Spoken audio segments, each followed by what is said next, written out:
Em 22 de setembro de 2000, foi lançado nos cinemas dos Estados Unidos uma sequência que eu, particularmente, estava esperando muito. Lenda Urbana 2, sequência que foi dirigida por John Ottman. Aqui no Brasil, o longa só foi chegar em 26 de janeiro de 2001, e a classificação de 18 anos não foi impeditivo para mim, por mais que nem de longe eu tivesse idade para ver na época. Lembro que fugi escondido da sessão de corpo fechado do M. Night Shyamalan para poder assistir Lenda Urbana 2, olha só. E depois de assistido, teve uma cena que instantaneamente ficou marcada para mim, e que foi um choque ver no cinema. A famosa lenda urbana do roubo do rim, que tinha sido só brevemente mencionada no final do primeiro filme, mas que aqui na sequência ganhou vida com todo o sangue, terror e violência que tinha direito. O curioso é que essa cena não fazia parte do roteiro original da sequência, e foi uma decisão de última hora. Como é que isso aconteceu?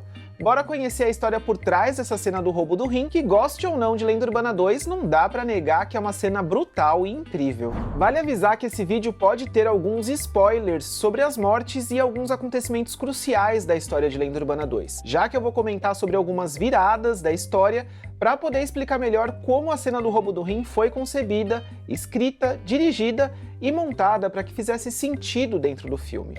Assim como mencionar também algumas cenas deletadas, que ficaram de fora justamente para poder trabalhar melhor o ritmo do filme em seus primeiros 20 minutos.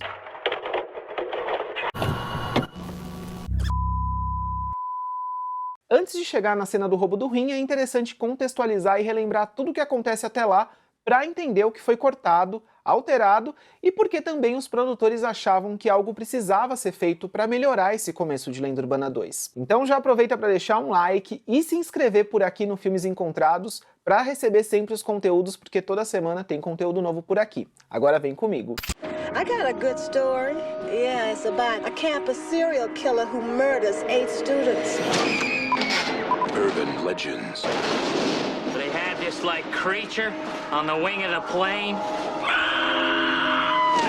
We've all told them. True story, right? Basicamente, o filme é centrado na jovem universitária Amy, que está em busca de uma ideia para o seu filme tese, filme que pode concorrer ao Grande Prêmio Hitchcock da Universidade Alpine. Certa noite, ela encontra uma das seguranças do campus, que é ninguém menos que a Reese, interpretada pela Loretta Devine, a policial que sobreviveu ao massacre da Universidade de Pendleton, no primeiro Lenda Urbana. Em conversa com a Reese, a Amy acaba tendo a ideia de usar a história que a Reese conta para ela como um argumento para o seu filme tese, um assassino que mata usando lendas urbanas. À medida que a Amy começa a pôr essa ideia em prática, realidade e ficção começam a se misturar, já que assassinatos reais começam a acontecer ali na universidade que ela estuda. Agora, bora relembrar a sequência das cenas que acontecem nos primeiros 20 minutos de Lenda Urbana 2.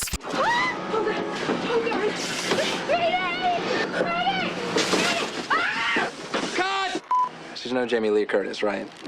O filme abre com aquele começo falso, onde o Toby tá filmando seu slasher com seus colegas da faculdade de cinema. Em seguida a gente tem uma cena da Amy, que é a protagonista de Lenda Urbana 2, correndo e se exercitando pelo campus. Corta depois para a apresentação do prêmio Hitchcock, que vai presentear um estudante seu filme com um prêmio de 15 mil dólares. Daí a gente pula pra Amy fazendo uma caminhada noturna, essa personagem adora andar, né? E ela acaba esbarrando na segurança do campus, a Reese, como eu comentei brevemente na sinopse. Aqui a Reese comenta com ela sobre os acontecimentos do primeiro filme, e aí a Amy tem a ideia e no dia seguinte apresenta para o professor orientador dela, o professor Solomon, que adora a ideia e fala, bom, pode seguir em frente com ela.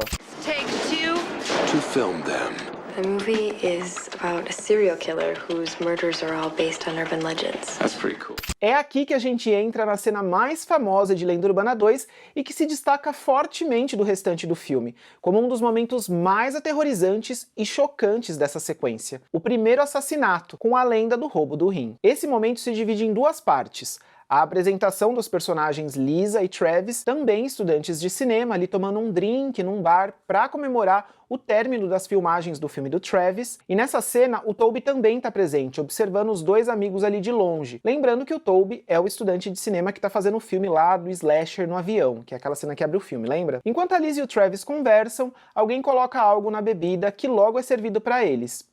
Só a Lisa bebe, o Travis vai embora e o Toby se aproxima, mas a Lisa não dá muita bola pra ele, né, nessa investida que ele tenta. Ela se levanta pra ir embora e enquanto procura por algo na chapelaria, já um pouco tonta por conta da bebida batizada, ela é atacada por alguém mascarado que tampa o rosto dela com um saco plástico.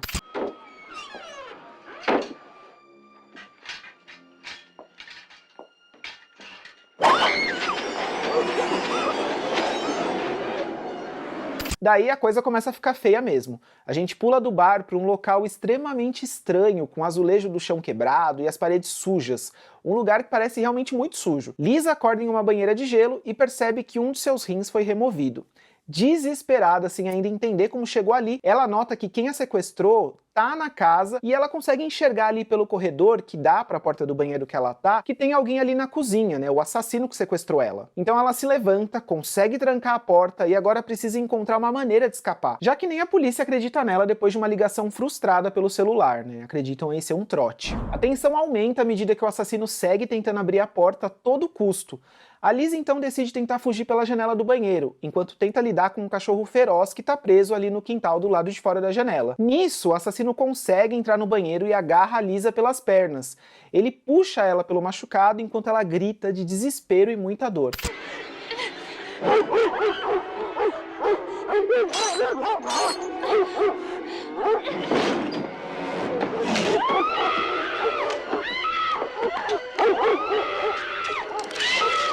Depois de puxá-la de volta para o banheiro, a Lisa, que estava tentando se segurar pela janela de vidro, acaba quebrando parte dessa janela, deixando pontas de vidro praticamente prontas ali como uma armadilha, que o assassino logo utiliza contra a própria Lisa, fechando a janela contra seu pescoço e arrancando a cabeça da personagem, que cai no chão ali perto do cachorro. Se a cena já não fosse brutal o suficiente, em seguida, enquanto o sangue escorre pela parede, o assassino abre a janela e joga o rim da Lisa para o cachorro comer, fechando a cena de uma maneira muito perturbadora e chocante. Eu posso falar por mim, eu fiquei em choque com essa cena quando eu vi no cinema.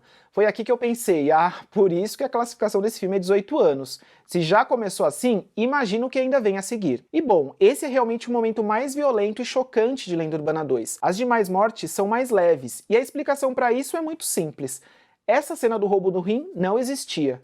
A primeira meia hora do filme se concentrava em apresentar os personagens, tinha um pouco mais de interação dos outros estudantes no campus, e a Amy ali tentando controlar um bloqueio criativo antes de encontrar a Reese e ter a ideia para o filme. A gente soma aí também que a proposta inicial do John Ottman para essa sequência não era fazer ali um horror super sangrento, e sim mais um suspense com alguns toques de horror, com bastante referências ao Hitchcock. Só que após algumas exibições testes desse primeiro corte, os produtores perceberam que o filme precisava de um começo mais forte, mais impactante. Faltava alguma coisa ali naquela primeira meia hora do filme. Em entrevista concedida para o documentário presente no Blu-ray de Lenda Urbana 2, esse aqui que inclusive está aqui no cenário, a Dina Matthews, a produtora do filme, comenta que faltava algo ali na abertura do filme. Ainda mais levando em conta como o primeiro Lenda Urbana de 1998 tinha uma abertura super aterrorizante e marcante. E realmente, dificilmente algo iria bater aquela abertura no posto de gasolina com Brad Dourif como um frentista gritando que tinha alguém no banco de trás da jovem que para ali no posto para abastecer.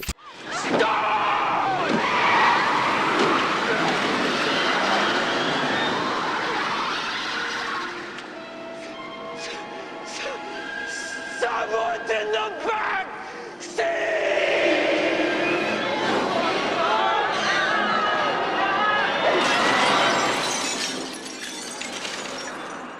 Eles precisavam de algo visceral, que pegasse todo mundo desprevenido em um momento de puro terror. E que ainda fosse além, sendo mais violento, sangrento e cruel de tudo que foi mostrado no primeiro filme. Para isso, o Silvio Horta, o roteirista do primeiro Lenda Urbana, foi chamado de volta para escrever uma nova cena para o filme, para preencher essa falta que os produtores estavam sentindo.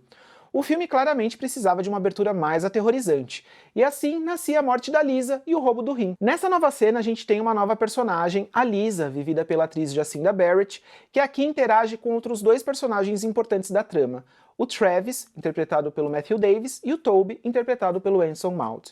Tudo sendo pensado para que fizesse sentido, já que até então a Lisa não tinha aparecido no filme. Até o fato dela simplesmente desaparecer depois que morre e ninguém mais mencionar ela, conseguiu ter um certo sentido aqui, já que ela diz que vai viajar. E o próprio Travis, que tinha um contato maior com ela, é um personagem que morre depois ali, que a gente acha que ele tirou a própria vida, mas depois entende melhor o que aconteceu quando as revelações lá no final do filme começam a chegar. A cena ainda traz algumas informações importantes dos personagens. A Lisa e o Travis se conhecem desde pequeno. A gente consegue entender isso já que a Lisa comenta que já tinha trabalhado com o Travis em outros filmes deles desde que eles tinham 12 anos.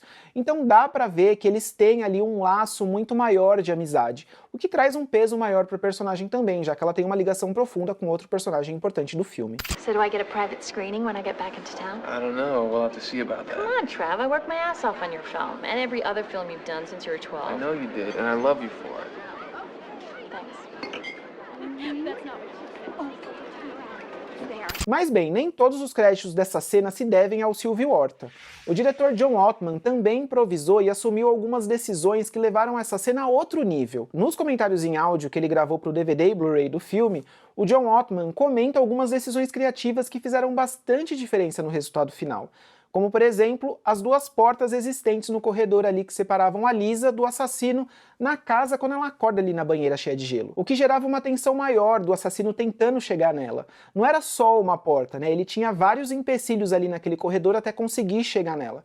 O que gera uma tensão maior enquanto ela tenta resolver como vai conseguir escapar daquela situação.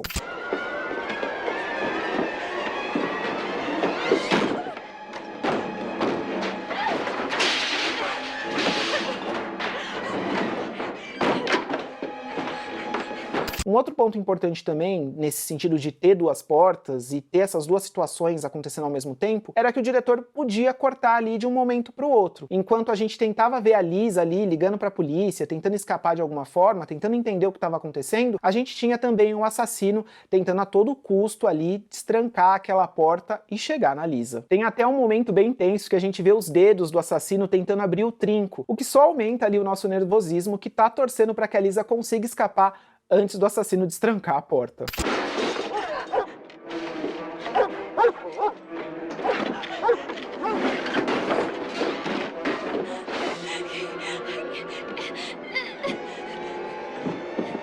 Outros pontos importantes da cena que foram ideia do diretor John Ottman e que não estavam no roteiro foi a puxada do assassino pelo machucado da Lisa, que é um momento que dá muita agonia. Assim como o momento final, que o assassino abre a janela e joga o rim da Lisa pro cachorro comer depois de matá-la. O John Ottman comenta que basicamente entrou no clima das mudanças propostas da primeira versão para essa versão do filme. Tipo, querem mais terror? Então toma aqui. Ele realmente entregou.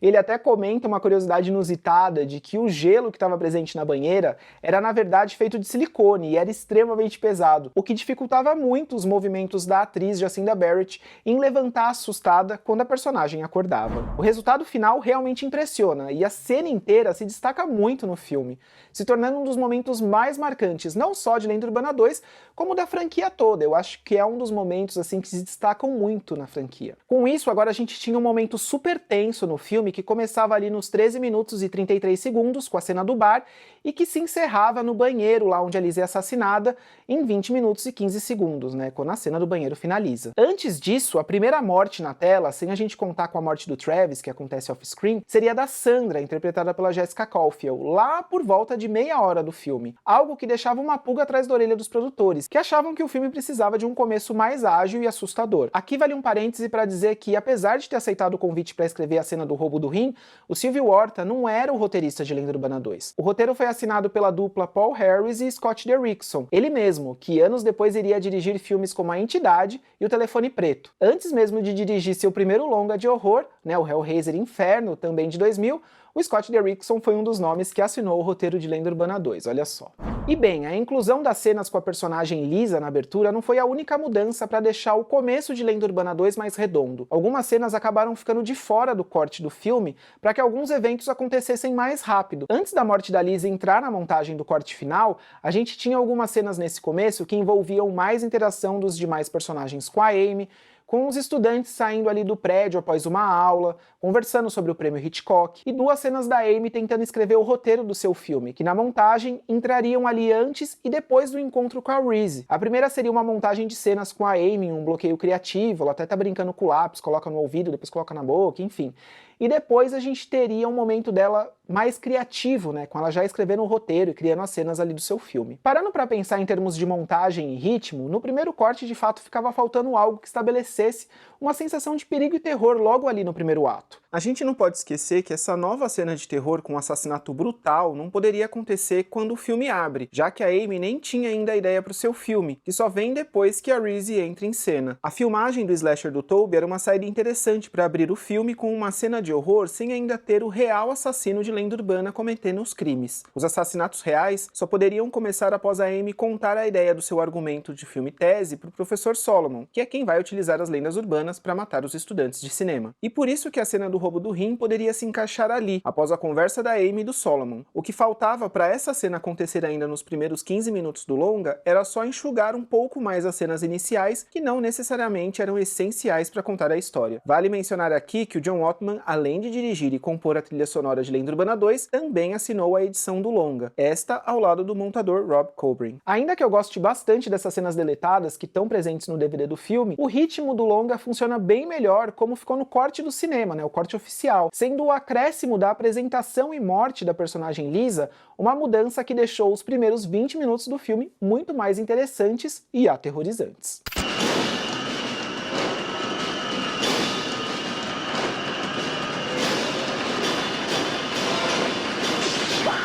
Urban Legends Final Cut.